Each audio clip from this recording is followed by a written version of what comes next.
Jeffrey, bienvenido. Buenos días. Hoy nos vas a continuar hablando de la visión de Europa para hasta el año 2030. Correcto, gracias por la invitación, Adolfo. Primeramente, plantear un pequeño recuerdo de la introducción que hemos hecho para realmente entender de lo que estamos hablando.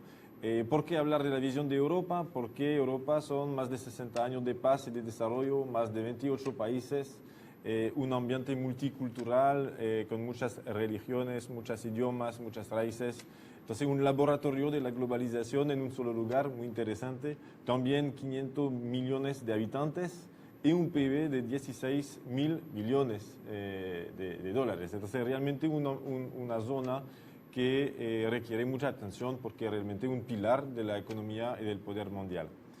Y lo que habíamos visto la última vez es que básicamente la visión de Europa dice que hay básicamente 5 tendencias profundas que vamos a vivir hasta 2030.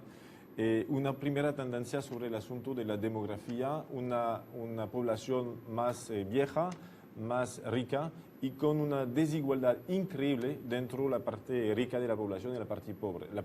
Eso es un desafío increíble que estamos viviendo. Segunda tendencia, un proceso de globalización vulnerable pilotado por un G3, es decir, Estados Unidos, Europa y China. ¿Por qué vulnerable? En el sentido que no tenemos una visión clara sobre lo que va a hacer China y en ese sentido no tenemos realmente un entendimiento a largo plazo de lo que va a pasar. Tercera tendencia, una revolución industrial y tecnológica que va a transformar la forma de vivir, la forma de pensar, la forma de actuar. También una competencia muy grande por los recursos naturales, tanto el agua que otros recursos. Y últimamente una quinta tendencia que es una reorganización de las estructuras de poder, la interdependencia de los diferentes países y un multilateralismo un poco frágil que se está inventando. Estas 5 tendencias requieren de manejar 3 desafíos que Europa llama revoluciones globales. Primer desafío, la revolución económica y tecnológica. Habíamos detallado la última vez, entonces no voy a regresar a este tema, solamente decir que esta revolución requiere una remodelación total de la economía, tanto al nivel de la deuda de los países, de la competitividad, de la productividad, etcétera, etcétera. Crear una sociedad que sea lista para vivir en un cambio, en una innovación permanente. Dos otras revoluciones, una revolución geopolítica global y una revolución social y democrática. Entonces, el asunto del tema de hoy es de ir un poco más en detalle en estas 2 revoluciones y, por fin de la intervención, aterrizar en Nicaragua sobre estas revoluciones. Básicamente, la revolución social y democrática, Europa dice que tenemos 2 direcciones profundas donde queremos o debemos mejorarnos, luchar contra las desigualdades. Las desigualdades son de muchas formas. Europa hizo un par de planes para mejorar y anticipar los problemas de protección social. También lo que llaman la fractura digital, es decir, que por el asunto que la digitalización cambia completamente la forma de vivir de nuestros pueblos, hay pueblos que están aislados por no tener acceso a la red de Internet, por ejemplo. Entonces hay una fractura fuerte digital con diferentes grandes dentro las zonas urbanas y las zonas del campo, y también una fractura dentro generaciones. La gente que son educados y que nacieron con la tecnología como los jóvenes, y al revés, la gente de mayor edad que no tiene la capacidad de integrarse en este proceso digital. Entonces, luchar contra todas las desigualdades, que es un reto muy grande para Europa, en cada país con diferentes especificidades. Francia tiene su caso muy especial, pero es una tendencia global que debemos considerar. Y el segundo pilar de esta revolución social y democrática, restaurar la confianza en la democracia. Eso es un asunto muy importante. Hemos visto en las elecciones en Europa en los últimos meses y años que realmente los pueblos se desinteresan de la política, no confían en sus políticos, y entonces hay que realmente reinventar la política como debemos hacerlo en Europa, en el mundo, con más transparencia, más participación de los ciudadanos, y entonces es un desafío, una revolución que Europa está pensando ahorita a desarrollar. Y últimamente la revolución geopolítica global con un multilateralismo que debe reinventarse. Europa dice que es muy bueno de tener multilateralismo sobre diferentes temas, pero que es bueno de tener zonas de poder centralizado para dar un equilibrio. Entonces, en este sentido, Europa quiere fortalecerse como poder económico y político, y están en este proceso. Entonces, todas estas revoluciones, el concepto de nuestra crónica es de pensar global y actuar local. Entonces, vamos a tratar de aterrizar al nivel a Nicaragua. Sobre la revolución económica y tecnológica, Nicaragua tiene experiencias y temas que son adelantados. Solamente quisiera, por ejemplo, mencionar sobre el tema de la competitividad y de la productividad. Es un asunto que Europa pone con mucha atención. Hay buenas experiencias en Nicaragua que están en proceso. Por ejemplo, una comisión que fue creada con el apoyo de APEN, de FUNIDES, de la CADIN, de UPANIC, todas estas organizaciones, gremios profesionales, crearon una comisión que se llama Nicaragua 2040 para inventar el Nicaragua de 2040 en el asunto de la producción agrícola.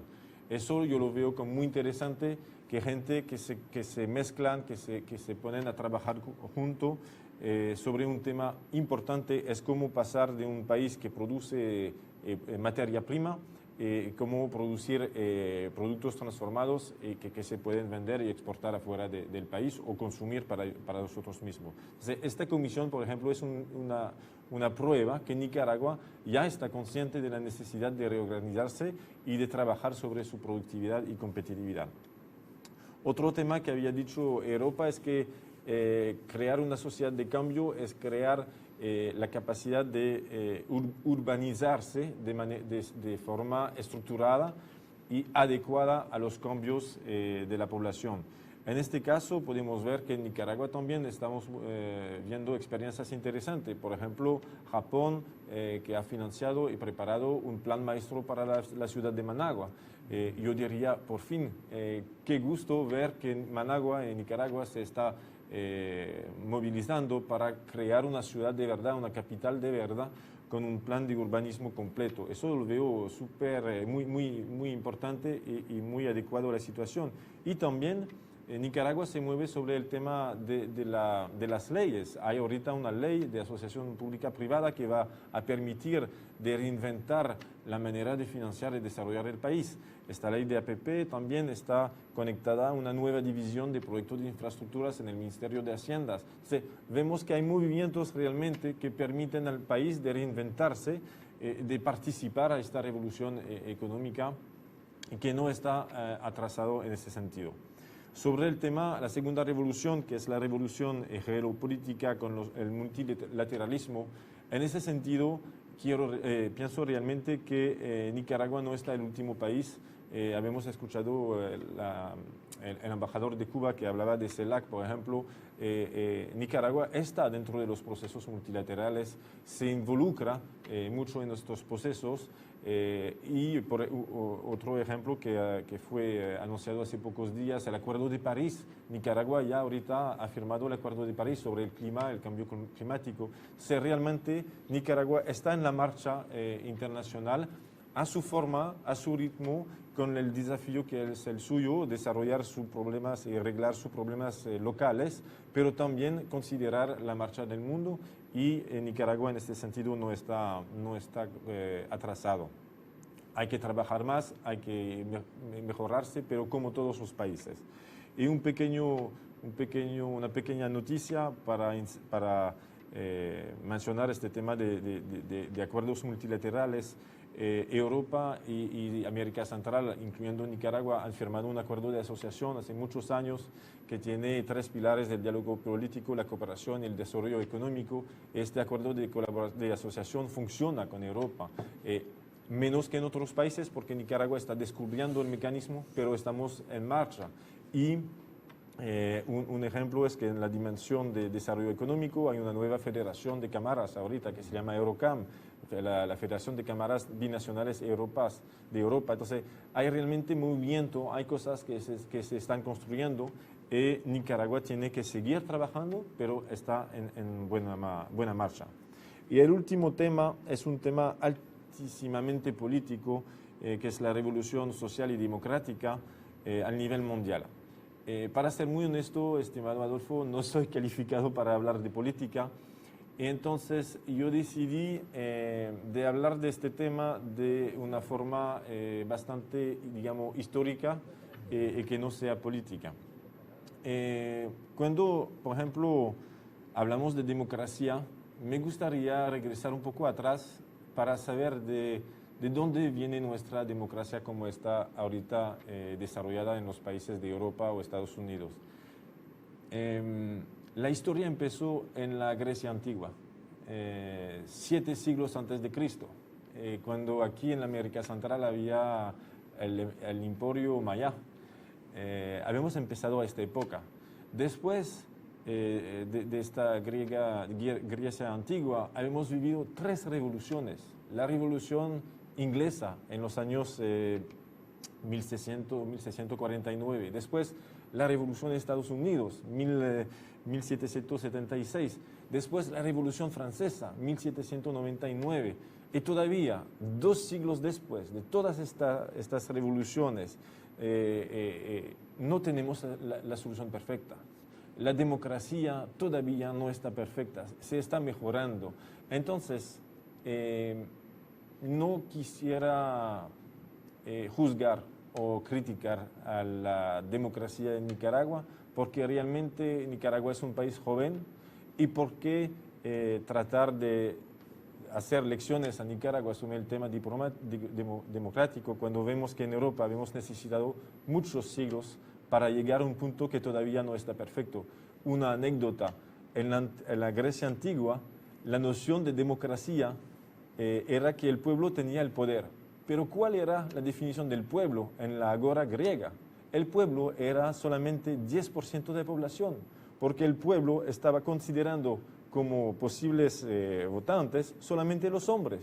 Las mujeres estaban afuera, los niños obviamente no tenían derecho a votar y los esclavos tampoco.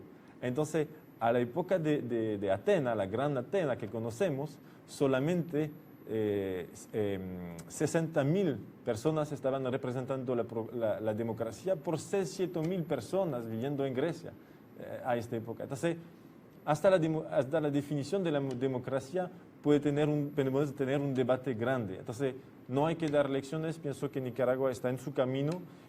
Obvio que podemos querer transparencia, compromiso, participación del pueblo, muchos asuntos que soñamos, pero todavía en Francia lo soñamos en el siglo XXI. Entonces, realmente no podemos criticar, podemos soñar juntos, crear un concepto de democracia conjunto y hacer que el pueblo sea más cómodo y respetado, pero realmente no quiero dar lecciones en ese sentido. Excelente, Jeffrey, por este análisis y la visión de Europa para el año 2030, de la cual nosotros en Nicaragua tenemos mucho que aprender también para desarrollar económica, social, política y democráticamente nuestro país. Muchas gracias.